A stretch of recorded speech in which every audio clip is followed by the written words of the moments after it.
Welcome to Running in the 70s, where we interview, meet, and get to know athletes of all kind who were running in the 70s. I'm your host, Matthew Kleinowski.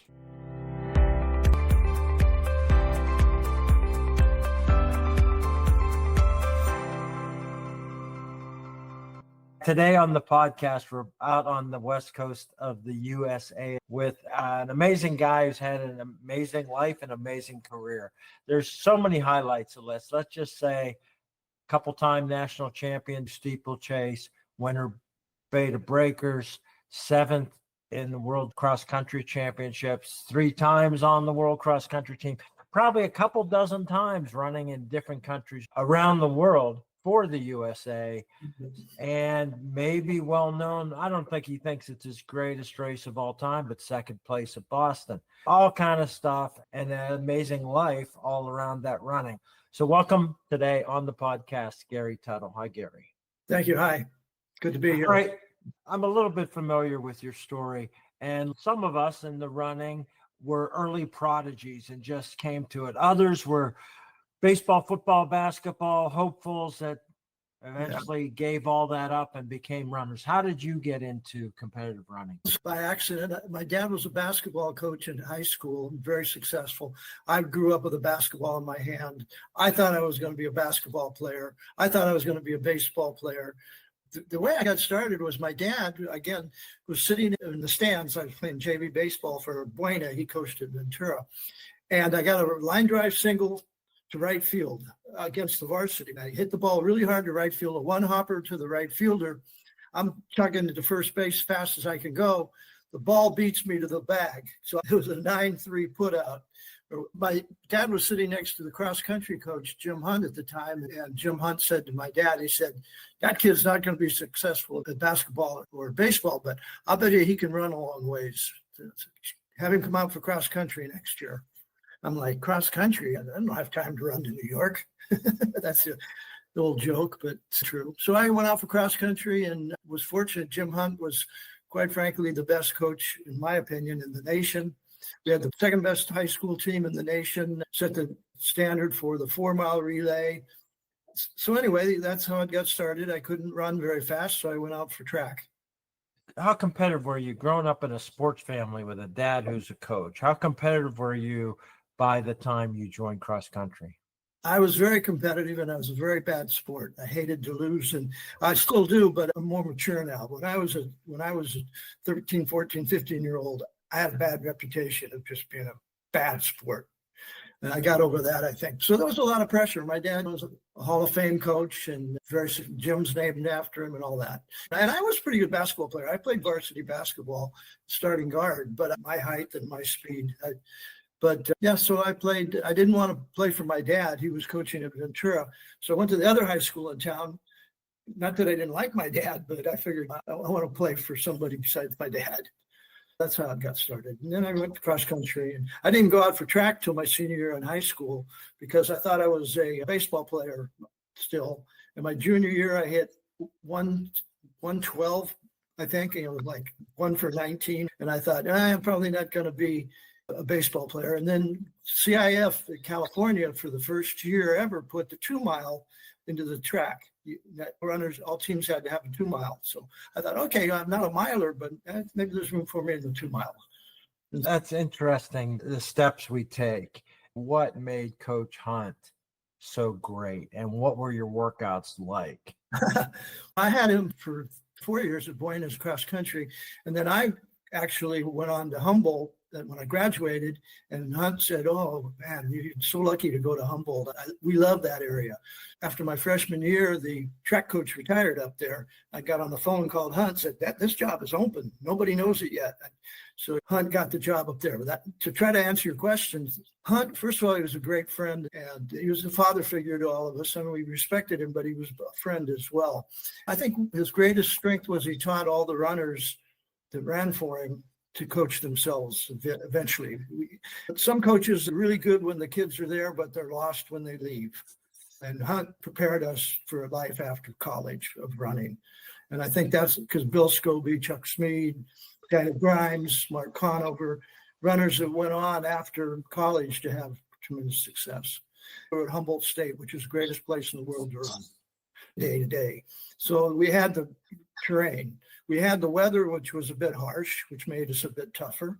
And we had the hills there and the beaches. And the hunt used all of those facilities and all those beautiful spots as training venues. We'd be at Big Creek one day running mile repeats. We'd be running the 18-mile towel tree the next day, Patrick's Point the next day, running Fartlek. It was a tremendous, we put in a lot of miles, but it was a lot of fast stuff. Probably more so than most colleges were doing at the time. Everybody was doing long distance training, LSD, slow stuff. Comparatively, we were doing mile repeats and sand dune runs.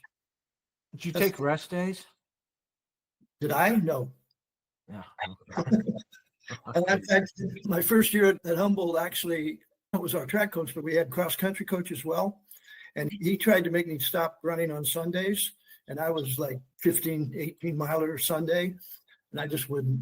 He got totally frustrated with me. He turned me over to Hunt, said, I can't deal with him. You take him. But it was Fort Hess, and he was really quite a great guy and a great coach, but it didn't work for me. How did you get to the steeplechase then and that coaching without Coach Hunt when you started Steeple? You started before he got there, and did you try it in your freshman year? No, because we didn't have steeplechase in the conference. But what I had done is at Pierce Junior College in LA had summer meets. Everybody would go to the summer meets from all over Southern Cal. I went to the summer meets, and my dad drove Vince Engel and I down there. And I said on the way down, I said, Dad, I think I'm going to run the steeplechase today. And he goes, I'll turn this car right around if you're going to run that. I'm not driving all the way down to LA for a circus event. And I go, so then I ran it as a young high schooler, and Bob Price was helping me, and he was Cal Berkeley steeplechaser. I ended up winning the high school division that day. On the way home, my dad was totally sold on the steeplechase. The greatest event, you did so good. This is your future. Like, he called it a circus event. And it kind of was at times. People like to dive into the water and not come out. It was a circus event, but I took it serious. So I got to Humboldt as a freshman, and Hunt wasn't there yet because he was still at Buena, and there was no steeplechase. When he got up there, my sophomore year, he came to me on the track before the season started. He said, good news. I said, what's that? He said, our conference, Far Western Conference, is requiring steeplechase in all dual meets and in a conference championships. I go, okay, I can do this. So that's how I got to the steeplechase. Did the track have one, or the track had the pit, but it didn't have a ramp. You'd come off the track, and you had to cone it on the grass, and then you'd take grass under the barrier, and it's always wet up there anyway, so the grass is soggy and muddy, and so it was a mess. So it was dangerous. So Hunt put down a plywood board. Big plywood board, and that was worse because you had no spikes on your heel, and you try to plant on that board and you'd slip. So they said, okay, I'm going to get a shag rug and tack it down, hammer it down. That was great for about 2 days, and then it got soaking wet. So in practice, I'm approaching our water jump, and I full speed, doing full speed practice. Like once or twice a week, he'd have me go over 4 or 5 times. And I planted the heel, and my heel ripped the rug, and I went flying feet first between the 3-foot-high barrier and the ground, because it's open there. And I flew through the air, and as I flew through, I hit the back of my head on the cement block. And I was funny. I knocked myself out, and I sunk to the bottom of the pool because I had no body fat. So I sunk right to the bottom of the jump. That's 3 feet deep at the base. So they pulled me out, took me to the hospital. I had a concussion. And the conference finals were the weekend, like 5 days later. And you know how when you fall off a horse, they say get back on the horse? It was the hardest thing for me to get over that water jump. And I didn't really have any confidence going into the conference meet, except the conference had really, I think it was at Hayward, they already had a good water jump. So I was safe there, but almost killed myself. That's great. What did you do training? Did you train with barriers? You train with hurdles in practice? In practice, on Tuesdays during track, we do like fast stuff, and then Thursdays more pace stuff. When we did the pace stuff, Coach and I put the regular hurdle in the second or third lane in all the right spots. And I'd do the workout with our Strobe and Engel and these guys flying around the track. Every time I'd get to a hurdle, I'd step out to the second lane, jump the hurdle, and jump back in. They're mile repeats and stuff. I didn't try to do 200s over. And then the other thing we did after practice, we had a lot of steeplechasers on the team because we were known as Steeplechase College. And so we had the hurdles put every 30 yards on the grass, and you do your warm down over 3 hurdles back and forth, just easy getting over. That's pretty much all I did. Yeah, it was very successful. Your sophomore year, you were All-American in the steeple. I was second. By then, not winning, how'd you take second place? First of all, I was a sophomore, and the guy who won was a senior. So I thought, he's gone. This is my event now. He beat me. Dale Drennan, I think he's from Texas. He may be out there somewhere, but he won that thing, and then he went on. And I didn't mind getting second too bad. But I got my senior year, I got second or third at the conference cross country, which was I owned that conference. And we ran high altitude at Reno. And they gave me, I got a third place medal, and we were going home in the checker car that we had, rolled down the window. In the middle of the game, there's that medal somewhere. I threw that sucker out. Everybody's, what are you doing? And I go, I don't want this thing. I was third. I chucked it. That's great. How teammates that you mentioned, how did they compare in attitude towards competition? They came to Humboldt to win. They knew that this is why you come here. You don't come here just to fool around. They all had the same desire to win, but we had fun. It was really fun. It was a great group of guys. We're still all friends. We Zoom once a month. There's usually 12 to 15 of us, all from the 60s and 70s. It was a family, and the Hunts made it a family. I'm not sure Humboldt was on the track map before you guys got there, but it certainly was afterwards. And let's talk about what it was like to go to college then as an athlete. What'd they give you? First of all, I'll show you There this. we go. It just was written this year. It's called Running Behind the Redwood Curtain. It was compiled by my college roommate and best friend, Vince Engel, and written by him, although I've written a lot of it, the stories. It's just a bunch of great stories about Humboldt and what it was like to go to Humboldt in the 60s and 70s. Vince and I decided we wanted to train together and go to college. And he didn't have the grades to get to Whittier and Pepperdine, which in Occidental, which wanted me. They wanted him too, but he didn't have the grades. He said, I got to go to junior college. He did. And he said, but I want to come to Humboldt up in the next year, get my grades up. So my dad drove us up there. We didn't even know if they had a track program. We were just out of high school. But we get up there and we go, wow, look at this track. This is incredible. This is beautiful. It was all weather track in Redwood Bowl. And so now let's see if they have a track team at all. So we went in the gym and we found the school track records, and we looked at each other and we're like, every event is worse than our high school team. Vince had run a 154 half, and I think the school record was 157 up here. And I'd run like a 928 2-mile, and the school record was like 945. So Vince and I looked at each other and said, they got a track team. Now, do we want to be big fish in a little pond? And we went, yeah, I think we do. So I came back. I went up my freshman year. Vince went to Citrus Junior College and then came up. So we all had the desire to win, and we all were big fish in a small pond. This is all walk-on, right? Yeah. Like our conference, you couldn't have scholarships. So our conference at University of Reno, Nevada, all foreigners, all on scholarship. And they swore that I was on scholarship. It wasn't. Our scholarship was Mrs. Hunt, coach's wife, apple pie, type our term papers. And that was my scholarship.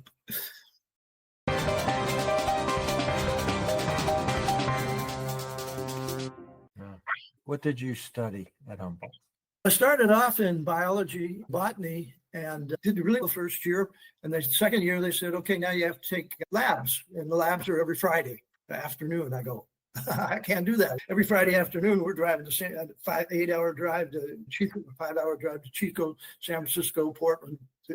I'm gone. So I changed to anatomy. I got year of anatomy, same thing at the end. They said, no, can't do anatomy. So I ended up at PE, physical education. How big a traveling team did you have And how'd you guys move around? There was long drives. Yeah, you guys were going to some of the big meets and Yeah, we'd go all the way down to Fresno, and that is like a 7-hour, 8-hour drive. Yeah, it was tough. We traveled in what was called a checker. It was 4 doors to a side, 12-seater. Coach would drive, and he'd have 11, 12 guys in there, and we'd be in that car, stinky, smelly, yelling, all, for 7 hours down. Pretty quiet and going down because we had a track meet. Coming back, we were out of control. We had some fun times. I'm surprised we didn't on that old road, and the way people drive, and some of them make a wine stop at Napa, and it was crazy. with this success, an All-American national champion, and you had by then done some road racing and had success. When did it occur to you that I might be doing this as a big activity for a long time?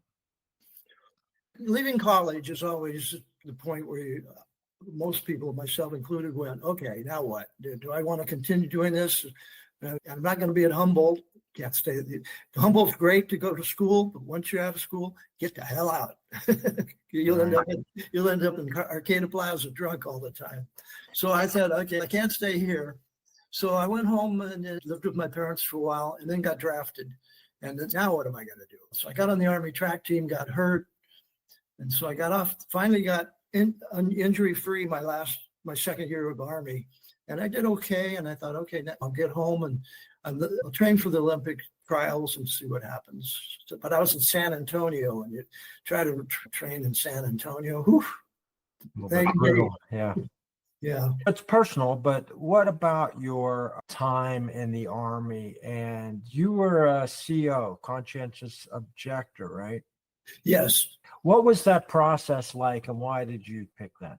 There were 2 types of conscientious objector. One that says, I won't serve in this Army. I'm not going, do whatever you want. The conscientious objector, the 1AO, which was what I was, I'll serve in the Army, but I'm not going to carry a weapon. So therefore, do what you want with me. So they made me a medic. And it's Vietnam time, and they said, you're a medic, you don't have to carry a weapon. You said, I guarantee you get to Vietnam, you'll pick up a rifle. I said, then I'm not going, because I'm not picking up a rifle. So I fought that, and I was screwed over a little bit in that I was in big trouble. Running saved me. I ran a 10K in San Antonio. I was at Fort Sam Houston, San Antonio. And running saved me because I ran a 10K in the streets and won it. And the base commander saw that I won it, and they wanted to beat Fort Hood in the upcoming track meet because the inter-services stuff.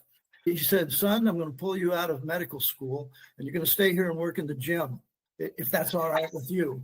I go, that'll be just fine. So he pulled me out, and I worked in the San Antonio gym. They have a nice gym on, at least they did, on site. And I folded jocks. The jocks were big back then. Anyway, folded jocks, folded T-shirts, played racquetball or with the generals who came through and needed a partner, that type of stuff. Then I ran track for San Antonio. Army track meet team was stationed out in LA at Fort MacArthur, which is San Pedro. And so I spent the last year, almost a year at San Pedro on the Army track team. I just want to get a feel for how this worked. Coach Hunt had prepared you for self-coaching. Yep. What about this time? Did you have any coaching? They let you go, and did you have anybody to train with at your level? On the Army track team, they did. Yeah. They had some really good. Kenny Moore was there, and Mike Manley, Dave Alvestadt, not Alvestadt. Anyway, I had guys to train with on the Army track team. Before I got drafted and I left Humboldt, it was about an 8-month period where I ran for Pete Peterson, run from the Striders. And so I trained with Pete until I got drafted. And then when I got out of the Army, I joined the Striders again. But I didn't really train with them. Because I lived in Ventura, I just trained on my own. Right. I was a Beverly Hills Strider, and then they changed the names to Southern Cal Striders, Beverly Hills Striders, and Tobias Striders. That's what it was, Tobias Clothing Company. Just put this on the calendar then. What were the 2 years you won the steeplechase, and when did you get out of the Army? Let's just get that year right. Yeah, 68 and 69 at Humboldt. It wasn't Division II, it was small college. There were only two divisions. Oh. Two divisions. So I was college, small college, university, small college. And the champion of the small college got to go to the university division. So I actually competed both years in the university division, but didn't do that well. My senior year, I thought I'd place second or third, but and it's a bad excuse, but I got knocked over in the water jump and I never really recovered place-wise. It's rough sometimes. Four guys going to the water jump. You've seen the steeplechase. People fall. Yeah. I ran it when I turned 61 because I thought, wow, look, there's very few people signing up for this. Yeah. I won the Ontario Championship, I think, out of attrition of runners. Yeah. Well, if you run seniors, didn't they lower the that when you turn 60, it goes down 6 inches. That makes a big difference. Big difference. Because those hurdles, they're not hurdles, they're barriers. Yeah, they don't give. Yeah, we actually had a girl in the one Masters meet we had here. A woman went over and I don't know if she hurdled or jumped from the water jump, but she broke her ankle. Oh. She landed on that angle of the water pit going up and broke her ankle. We had to pull her out. Yeah, it's not for the gentle. Anyway, let's talk about what then your vision was now coming out of the Army as a runner. And so that is 72 Olympics have gone by, right? And what is your self-assessment of what you could accomplish in the future when you got out of the Army? I was in the 72 Olympics, but I was in the marathon. I just got out of the Army. I was in the marathon trials. I wasn't in the Olympics. I was in the Olympic trials. And I wasn't ready for that. I don't know. I ran probably 2:28 or something. But I thought, okay, you know what? I got to get out of San Antonio. If I'm going to make the 76 Olympic team, I'm not going to make it in San Antonio.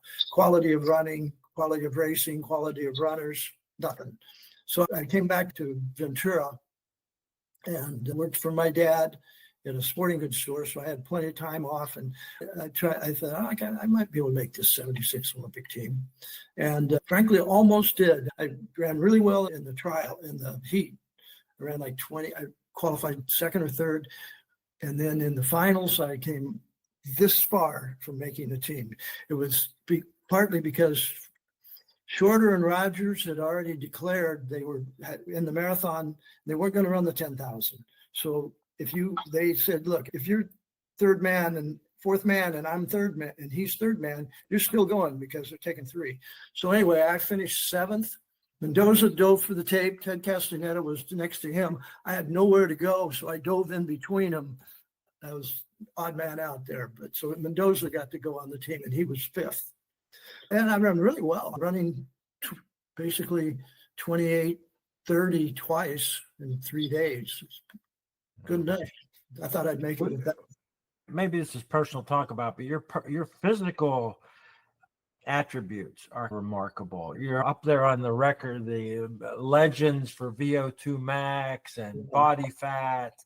Talking about your fast twitch, slow twitch muscles, and the abundance of slow twitch muscles. What about those 10Ks? What was your strategy there and finishing speed? How would you approach those? I knew the runners that I was competing against. I knew their strengths and their weaknesses, and I tried to play off of that as much as I could. I knew my weakness was going to be in the last 100, that if I'm close to anybody in the last 100, good chance they're going to beat me. So I had to get out there, and so I would try to go out hard if I could. So my slow twitch fibers were really, like you said, were really high, and my fast twitch were really low. And the question became, okay, this guy he's so slow, but why can he run an 8:31 2-mile, which I did. I ran 8:31 2-mile. I thought he was slow. Turns out through training, you can increase the efficiency of the fast twitch and a little bit the size of the fast twitch and the enzymes that go with it. I guess best way to put it, I had very little fast twitch, but it was very effective. It was very efficient. So that's why I could run an 8:31 2-mile and be as slow as I was. I was basically all out. I'd run 4:16. Yeah. 15. People say, what would you do different if you could change things? And I think one thing I would do is back maybe in the 76, right after the Olympic trials, and I'm not going, I think I'd have taken that whole year and trained for the mile, because I'd run a 4:03 mile, the best I'd done, and never run under 4. I'm sure I could have, And I wanted to, especially looking back, because if I talk to people now that know running, but not that much, they go, "Oh, you were a runner. Were you good?" I go, "That was pretty good. Did you ever break 4 minutes?" No. Oh, I guess never mind. Yeah, there's a lot of great. Mark Hunter talked about this because his son, same thing. He never concentrated on the mile, and his son's a 3:57 high school miler, and we could have been another dad something. And Ron Tabb talks about choosing to run the marathon when this is it. I'm in 3:59 shape, and he didn't do the race. He said, "No, I'm gonna listen to coach." This question comes up when I think about this self-coaching that you had and the training in PE, but you were coached and taught to self-coach at these lower distances, maybe up through 10K and a little bit more, but you had success at the higher distances, the American records on the track and the hour, the 25K championship. You could run those. Did you get advice on training for the marathon and these longer runs, or did you self-coach all through that too? I self-coached. I knew enough about me that I couldn't run a marathon. I was a terrible marathoner. Yeah, you look at the times, you go, no, I was a terrible marathoner. I'd beat a lot of these guys like Tom Fleming, great marathoners. In a 10K, I'd beat him by 25 seconds easily. I couldn't beat him in a marathon. I couldn't beat Benji Durden in a marathon. I just couldn't run a marathon. If there was an Olympic distance half marathon, I'd have been on that team. I could run about an hour, and then I was done. I didn't want to do it anymore. I couldn't do anything more than an hour here today. An hour is my limit for anything. Let's talk about that record. And had you done that before and after? You set the record for the 1 hour on the track. How many times had you done that? First of all, it was a big event. You don't maybe only at UCSB where I did it a couple of times, it'd be maybe only 100 people, but there'd be 20 sites the same day across the country. And of course, you're in San Antonio, which I did run the hour run in San Antonio. It's hot. You're not going to run as far, but UCSB was perfect. The 4 American records I broke were that day was the 10 mile, the 20K, and the hour run, and the 15K, I think. But like the 10 mile was only like 47:10 or something, but I still had 13 minutes to run. In 1 hour, I wanted to get past 20K. That was my goal. That would be back-to-back 30Ks. I think I had about 100. I got there at 59, 20 or something. So I had another 40 seconds to run, and that got me 12 miles, 811 yards. And then that was an American record till Bill Rogers said, that's something I want to do. He called me and said, "Will you pace me?" And I go, "Bill, I'd love to pace you, but if I'm going to do it, I'm going to race you, not pace you." And he goes, "Yeah, that's even better." And I go, "Yeah, I had a trip. I forget where I went. I think I went to China for a month. I was on that China team that went for a month. All over the country, yeah. All over China, yeah. We competed 3 times. Let's talk about World Cross Country, because World Cross Country has gone through various changes. Number of runners scored, number of runners on the field per team, all those things, selection criteria. How did you get picked for the first World Cross Country team? And the rest? It was a trials, a race. At that point, they were doing all qualifying races, right? Yeah, qualifying race, the top. And the juniors, I think the women had their own event, but the juniors had their race, we had ours, and it's the top 9, I think. Only 7 could. I don't think there was a limit. I don't know. Maybe 9. I know at least 7 because you have to have a team. I won the trials twice, so that I made those 2 teams. And then the one in Florida, Bill Rogers approached me and said, "Gary, I don't know what I'm going to do here. I don't have spikes. My coach has told me to just hang on. You always make the team. Do you mind if I just hang on you and you drag me to the team?" I go, "Sure, kid. Sure, kid. I'll take care of you." Wasn't really anybody yet. You had no spikes even. We roomed together, and fortunately, I had brought my spikes and my shoes, which looked very much like the ones in the back there with it. But Rogers goes, look at your shoes. Where'd you get them? Oh, when you get to be good, they'll give them to you. I'm going to get free shoes? I go, yeah. He said, can I use the one you're not going to use? Because we had the same size feet. So I let him use my shoes. And so it was in Morocco. The race was in Morocco on a horse race track. So Frank Shorter was on the team and Bringhurst, and we finished. And I was 26th, was one of my worst finishes. But Frank Shorter was like 24th, right in front of me. And he goes, man, isn't Rogers run great today? And I turned and looked behind me like, where is he? He goes, he's in third. I go, what? My shoes got third that day. So then I go back to Ventura and I hear on the radio that Bill Rogers wins the Boston Marathon. Unknown Bill Rogers. And I'm thinking, oh boy, his life is going to change. So sure enough, next time I saw him, he was outfitted, and I forget I don't think it was New Balance. I forget who. Somebody had outfitted him and paid him and had shoes. He was Boston Billy from then on. So he still thanks me for that. He says, "You make." That's great. That's great. Yeah. You had a lot of travel with the USA teams, like you mentioned, China. I know you competed against Russia. I don't think you went to Russia. That was Drake. We had one of the home meets. Every other time home. What about compensation money, under the table payments and stuff? You were a little bit ahead of that for when that was happening. Were you getting appearance fees, or were you getting expensed as an individual apart from those USA teams for some of your races? I was a New Balance runner. New Balance paid me $600 a month to wear their shoes. They also had incentive program. Like when I got second at Boston Marathon, they gave me $6,000 right up front. But other than that, there wasn't much money from coming my way. I can tell you that. I could get a pair of shoes. I was happy.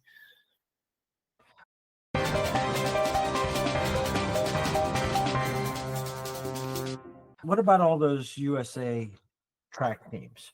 Mm-hmm. You went to a lot of places. Your running career is pretty much intense for about 20 years, and you fit in a lot of USA team track meets all over the world from South Pacific, Asia, Europe, China, Caribbean. I figured out that I went 26 countries in my career at no expense to me. Obviously, everything was paid for. So there you're talking about under money. I got valuable trips, 26 countries representing the U.S. And the first time ever that I was in San Antonio, and I got my USA top for the first time because I got to run in Puerto Rico. Guamo, Puerto Rico was like a 15K or something. And Lassie Viren and those guys, the Finns, were in Puerto Rico training. So that's why the race happened. So obviously they'd been there. They were acclimated. They pretty much ran off and left everybody. But yeah, I went all over Japan 3 times, Cook Islands. That was a different story, but Cook Islands 16 times. 16 times at Cook Islands. Yeah. And that was to my wife, because she won the race every year for 13 years. You can run around that whole island. Yeah, it's 31K around the island. That's the race you're talking about. They have 2 buses. One goes each way around the island, I think. Yeah. It's 31 road. It's called a week of running. I assume they still have it. And they have relay. We had relay teams, which would be relay around the island, a cross island jungle race, fun runs. So it was a week of running. I'd actually take a group. I had as many as 21 sign up for my group one year, but usually it was about nice. 4. And then Ruth had won the race every year, and she'd get a free trip. So free from Air New Zealand. I guess we're going again. That's great. Yeah, that's a place that has significant experience and success with Olympic rowing. They've got some big hunky. Yeah, it's a big part of their culture. But the running, I don't know. When I was there, you don't see a lot of people out running. Yeah. You were in Cook Islands? Yeah. It's beautiful. I was not in any kind of shape to try to run the whole way around the island, but I did some running there in the Hash House Harrier. Everywhere I go, I get on the Hash House Harriers, and there is a Hash House Harriers club there. So what was the selection criteria? That's a lot of international races. Was it individual coaches, administrators? Who would invite you? How would how those usually work? The way I got a lot of my trips were 2 ways. One, in 75 at UCLA, there was the national championships, I ran really well. I was third American, I think. And they select a lot on the 10,000 on the track, and they selected from that. Rogers and Shorter, again, beat me. And both of those, hey, you'd call Bill Rogers and go, hey, you want to go to whatever, Japan around a 10K? I'd love to, but I'm getting paid to go to someplace. So those guys would turn them down. Who was next in line? Me. So I'd get that call from AAU about once a month. Hey, these guys aren't going. You want to go? I'm going. Let's go. That was one way. The other way was when I was as a strider, Pete Peterson was actually more of a distance coach, but he coached everybody. And he didn't have a lot of distance guys, and I was one of them for a while. So anytime they take Lennox Miller or Bob Segrin or whatever to a big track meet, and of course Pete would have to go with them, and he'd tell the promoter, I want Tuttle to come too. No, who's he? Segrin and Lennox Miller aren't coming unless he goes. Oh, okay, bring him along. Can he run? Yeah, he's pretty good. I got a lot of trips that way, which thanks to Shorter Rogers turning down trips. And that one race, they selected off that race for about 2 years. So I was just always going somewhere. Yeah. You talk a bit humbly about this stuff, but you were marathon national champion a couple years. So you look back and say, I wasn't that good at it. But yeah, you did have great success at all those distances, including in the big race. Do you think, were you a big racer? Did you outperform? You were just a spectacular athlete, but you beta breakers, what made you win? How did you win? Were you just better? Was it competitive? Yeah, I guess to both. You can't, usually you got to be faster to beat somebody. But there were people I raced a lot, and I knew their weaknesses. I don't think it mind. Dave Babaraki and I were West Coast runners. And if I showed up and he showed up, that was first and second. We knew that going in, but we didn't know who was going to be which. So I'd look, oh, crap. Babaraki's here. I'm going to have to run today. And he'd say the same thing. Babaraki had a point in his running. If I pushed hard, like we did the Griffith Park 15K, I pushed hard at about 10K, and he went with me. I pushed hard again a little further. He went with me, stayed with me. About the third, fourth time I pushed, and a couple minutes later, he always did this. When he did that, I knew he was struggling. And if I go now, he's not going to react. And I'd hear that little, and I just hammer it. That's how I beat Babaraki. My wife was a good runner, and she wasn't when we met. She was a runner, but not a good one. But anyway, she saw my career as I got better. She said, don't you ever win? Second of Boston. And I said, the better you get, the less you win, frankly, because you start racing faster. I said, you want me to win all the time? Let's just stay in California. I'll win them all. So I don't know why. I didn't like losing. I was tough. I trained hard. I was prepared. I liked to race, all that. Let's talk a little bit about the shoe business and kind of the shenanigans that went on. When did you get into it? What was the status of the sporting shoes then? How'd you get into that? I had my own running store for 21 years. How many years? 30-something. No, my wife just 30-something. 30-something years, and paid me to run, basically, because the year I got second at Boston Marathon, I came home 2 days later. That was the best-selling day I think I ever had. People said, oh, second place Boston, I need those shoes. That was important to my running. When you started that shoe store, how many were there? I was probably the first or second shoe store on especially running. Gary Murky had a store somewhere back east.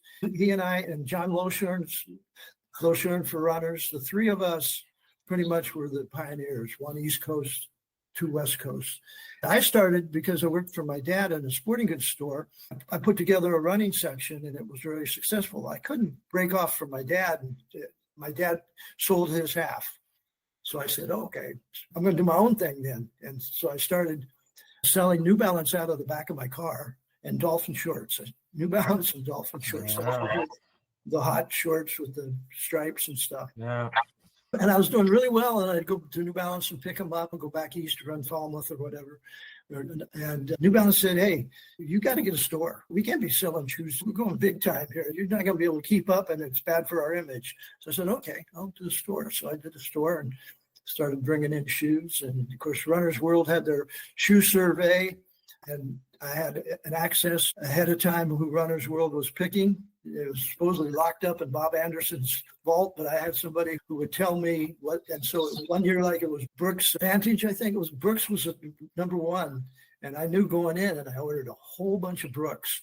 And Brooks guy looked at me like, why are you doing this? I go, I think they're probably going to be popular here very soon. So that was the shenanigans right there. Yeah. Did you know Fidipides in LA? Hash House Harrier owned one of those out there, so I know a guy out there that was in course marshal for about half of the '84 marathon course. And he stocked it with hashers. But let's talk about looking at the Olympics over '80 and '84 trials. What was it like for you in '80, knowing we weren't going, but you qualified and ran trials, right? Yeah, I ran the trials. That was I think the year that we spent 3 weeks in China. Don Cardong was on that team. And Don and I looked at each other after 3 weeks and said, our chance of making Olympic team is probably not going to happen. But we qualified time-wise. In '80, I was there. I'm trying to think about how all this happened. I actually made the Olympic trials again in '84 at the age of 30, whatever it was, 7. But I knew at that point, I was just glad. I knew I'd always gotten out of the heat and into the finals 4 times. But I knew this time, I'm just glad to be here. But I'd run my fastest time ever that year at Mount Saccharin, 28:26 at the age of 37. Wow. It was the fastest I'd ever run. I'd run some 28:30s and a lot of 28:40s. So I was there. I looked around and see young Craig Virgin and young Cummings and I forget who the other ones were, Pat Porter, stuff like that. I'm like, I'm just glad to be here. And I didn't get out of my heat during the trial. No.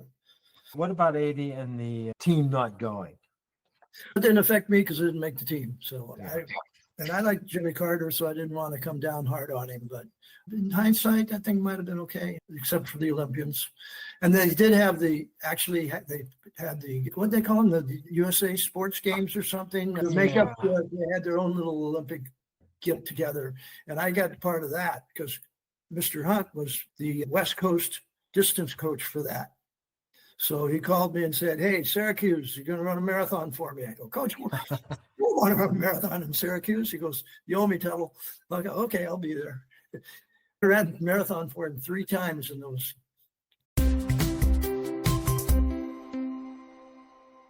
You mentioned a lot of great runners of the whole period you're racing. Prefontaine's name hadn't come up yet. What about your running with Prefontaine? And you went to the camps with him, right? You went. Yeah. I got 3 good stories about Prefontaine. Number one, we were going to Humboldt to Portland State, and we wanted to stop by University of Oregon because we thought we were as good, but not quite. But anyway, we stop and we go into the locker room, and they had it written in tape.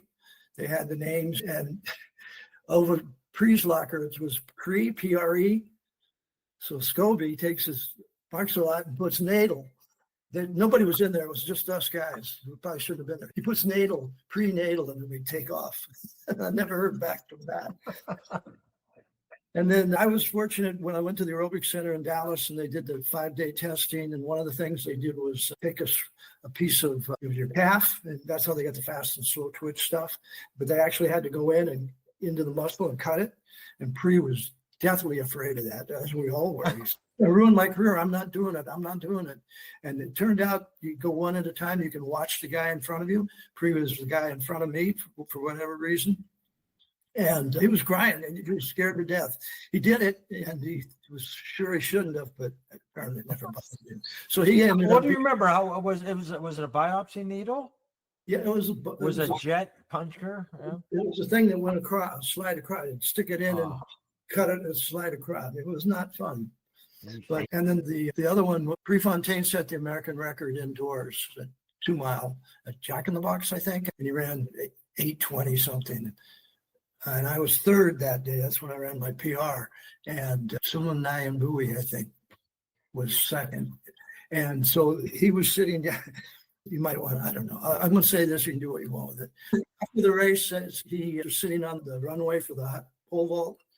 And Shorter was sitting next to him. Shorter had gotten like fifth or sixth, and I'd gotten third.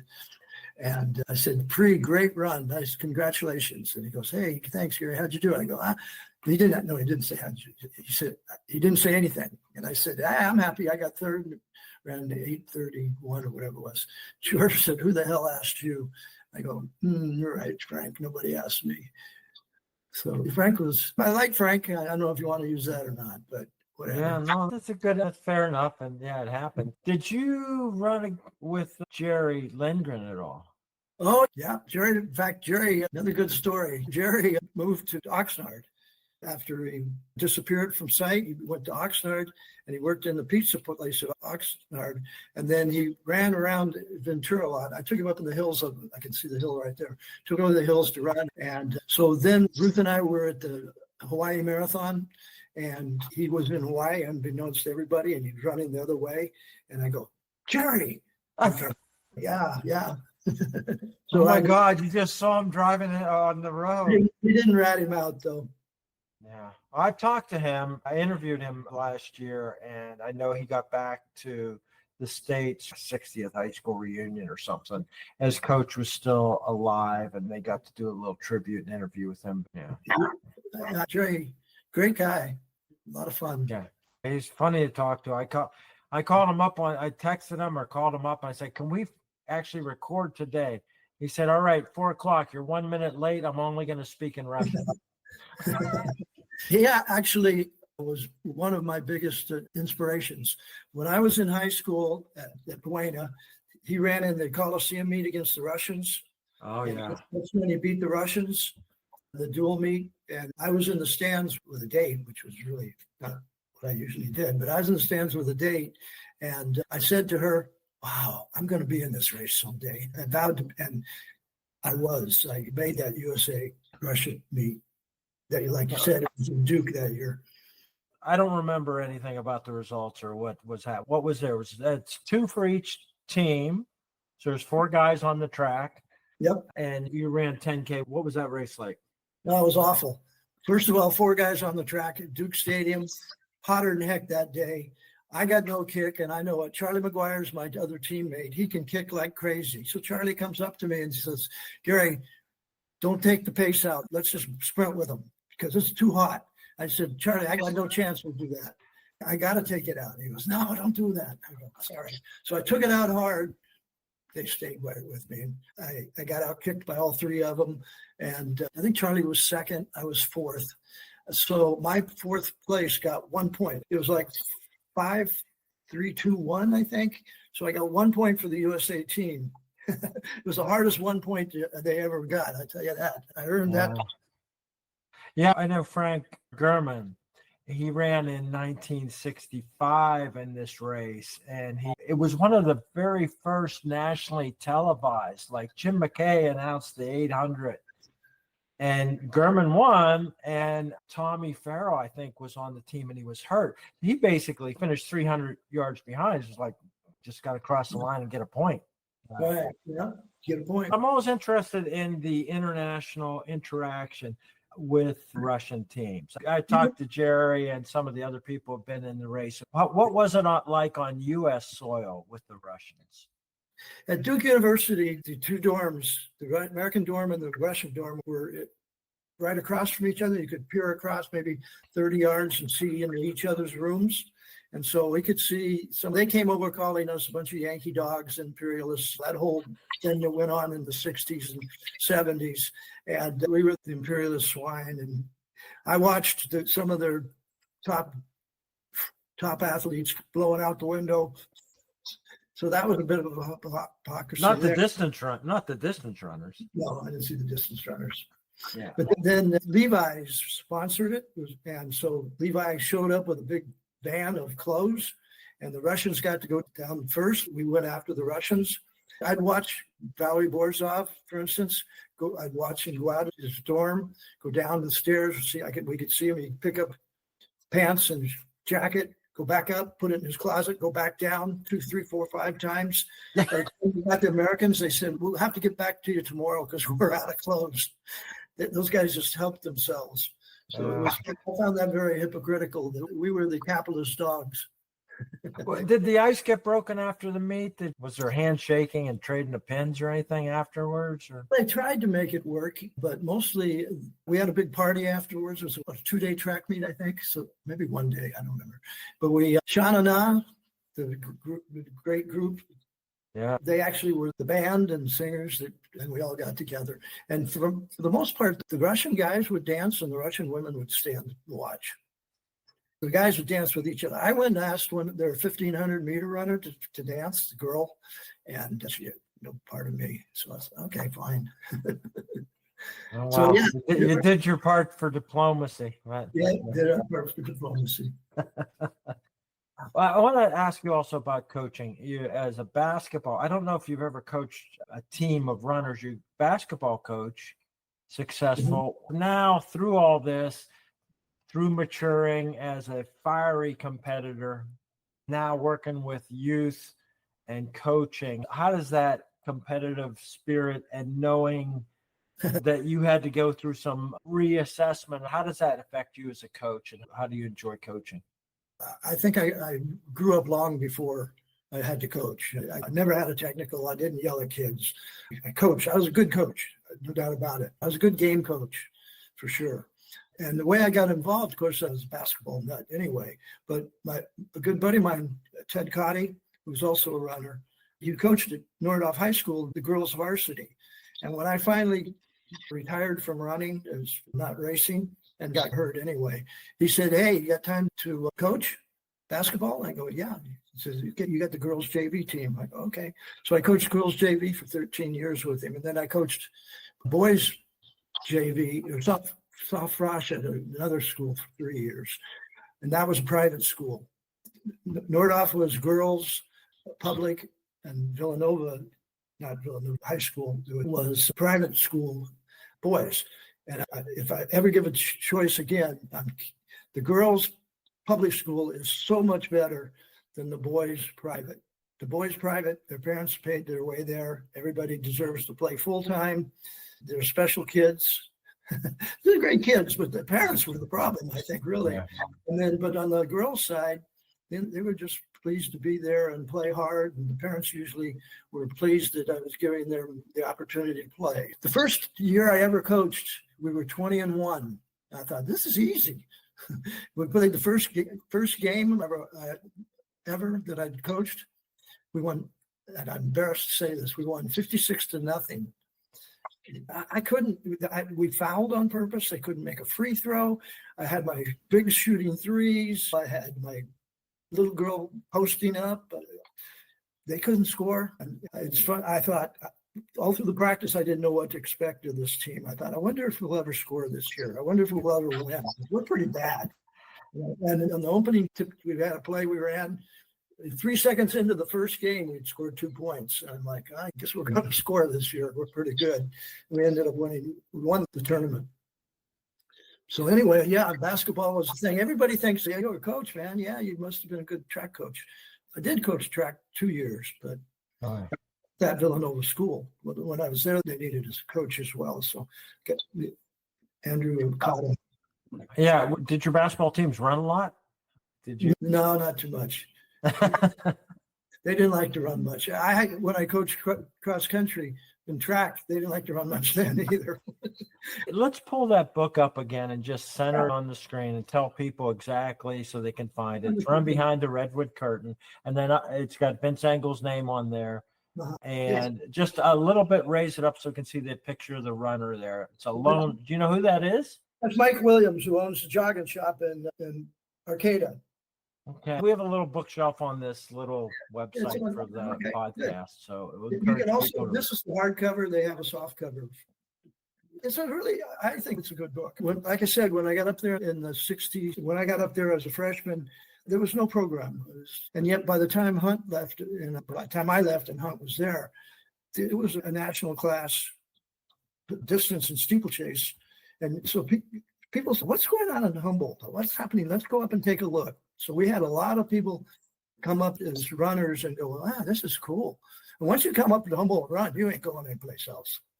Just the beautiful outdoors. And yeah, you're a part of that. You're in the Hall of Fame. I don't know, besides Humboldt, if there's some others, but you're in the Humboldt State Hall of Fame. Yeah. So Scobie's in the Hall of Fame up there, and Smead and Vince Ingle, who wrote the book. Mike Williams, I think, is in the Hall. Grimes and Conover was Hunt's Olympian. Looking back now, or looking forward now, what kind of fan are you? Are you still a track fanatic? Are you watching the things in between the Olympics and stuff? Yeah, I'm still a track fan. I was a track starter for 35 years, high school level, until about 3 years ago. I was involved in track starting.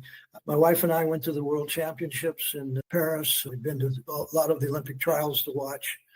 But I'm like a codgety old man, almost a little jealous of how fast. Let's just talk about off-ramping and the end when you said, okay, I am done competing. I know the trials for 84, you said, I'm just glad to be here, but you did some more racing and you got on the bike and did some racing. But for running, how did you off-ramp that and how'd you deal with it? Actually, my hip was bothering me, and that I was limping and I was no longer fast. Actually, I was running in Ventura about a mile from here downtown, and you've got the windows, you know how the shop windows and they're reflective, and you can see yourself when you run by. Yes. Holy crap. I'm doing a disservice to running. Everybody thinks I'm this long time runner, and now look at me. So I pretty much said, I'm done. And frankly, I can ride a bike with no pain of any kind anywhere. So I've been on a bike forever now.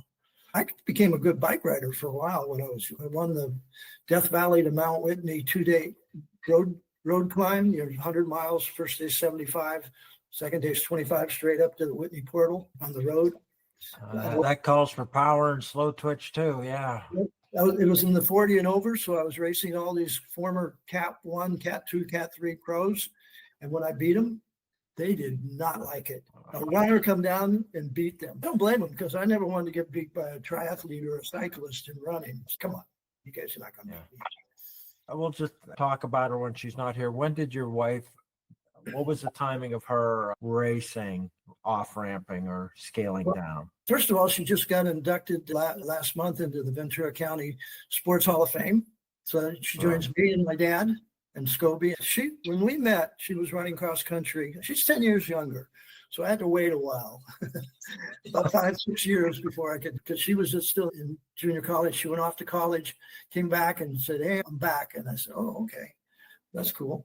She ended up running really well. She got 19th in the Olympic trials for women marathon in Houston, 241 for 19th. And she had to qualify by running under 243, I think, at Portland. So she was the local, she stuck to California a lot, so she did win most everything. She also won the Clam Beach, this race up there, Clam Beach. I don't know if you can even see that teacher. Yeah, that's a nice one. She won, she was Queen Clam one year. That's great. Yeah, let's just talk about one more, Beta Breakers. Everybody's heard of it, and getting on the winner list of that's cool. Yeah, that was fun. Winning that race back in the day when it was 50, 60,000. I don't know what it is now. Not quite as many, but it's a lot. Jimmy Moore, I think, had won it the year before, and then I won it. Jimmy Crawford and Phil Kemp, I think, were second and third that day. Yeah, so my dad and my mom were there, and my sister, she was 10, she jogged it. My dad and my mom jumped in the car to get to the finish line of the Beta Breakers. And I was already done by the time they could get there. So my dad said, how'd you do? Well, I won. You won? Yeah. My dad was my biggest fan. He would act real nonchalant till he met some of his buddies. And then he would just brag about his running son.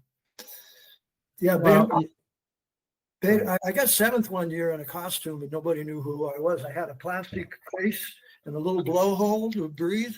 And I was running really hard. I had an outfit that's a toga, like a it was good to run in. It was like a toga thing. And I'm running next to Humboldt's #1 runner at the time, and this is long after I'm gone, Ramon Morales, and he was like running 6th place, and I'm running right next to him. He goes, "Who are you?" Your worst nightmare. He goes, "I hear you. Are you? Did you start with us?" I go, "Yeah, and I'm going to beat you to the finish." Then when I got there, I went, "Surprise!" He goes, "Oh, no wonder." So you and Gary Finelli on Halloween together. Yeah, Gary was great. He always dressed up. Hey, you got to have fun. And that's, I think, when I look back, if it wasn't fun, I didn't do it. And I'm still that way in life. It's not fun, forget it. But I love to run. I love to compete. I was good at it, so why not? Yeah, I'm glad you like to talk about it, and I appreciate your time.